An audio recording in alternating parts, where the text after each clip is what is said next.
State Sports Leader. This is WGEM Sports.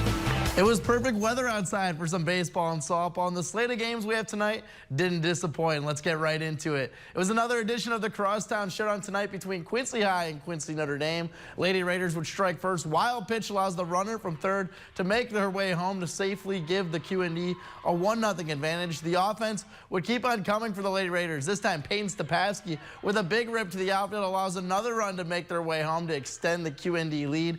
Quincy High wasn't going to go away easily. Hard hit ball in the infield allows them to get on base with a single, but it was a little late to get anything going. Quincy Notre Dame shined bright under the lights, and they picked up the win 4-0 over Quincy High. On the baseball side of things, Quincy High welcomed in Hannibal for a Mississippi River showdown on the baseball diamond. Jack might have hit the first baseman. He'd be out at first, but driving a run off the fielder's choice. Defense took over from that point on. Cameron Lawson dealing on the mound for the Blue Devils. He freezes the Pirate batter at the plate and retires the side. Hannibal was taking notes, though. This time it's Colton Dryden's turn as he records a punch out of his own for the Pirates. Hannibal looking to put their imprint on this one. Kane Wilson with an absolute missile into center field. Back, but Evan Sohn makes the big diving catch in center to retire the side. An early favorite for QMG play of the week, if you ask me. Bats picked up for the Blue Devils, and they would take down Hannibal 8-1.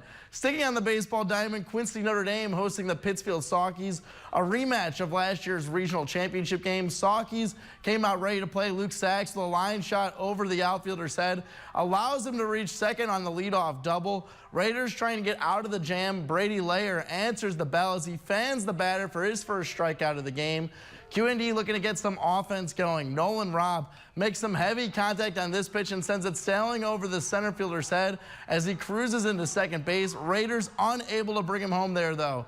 Pittsfield would strike first in the next frame. Lane Foster gets every bit of this pitch and sends it towering over the left field fence for the solo shot. However, Quincy Notre Dame had a comeback up their sleeve, and they'd pull off the comeback, upsetting Pittsfield 4-2. Another baseball action. Illini West defeats Liberty 10-3. Payson takes down Southeastern 7-4. Brown County shuts out Astoria 8-0.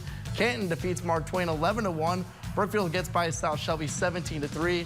Green City takes down Marion County 13-6. On the softball side of things, Pleasant Hill defeats Payson 5-4. Rushville takes down Southeastern 5-4. And then Pittsfield defeats Western 12-3. And then the soccer pitch, Quincy Notre Dame shuts out Macomb 5-0.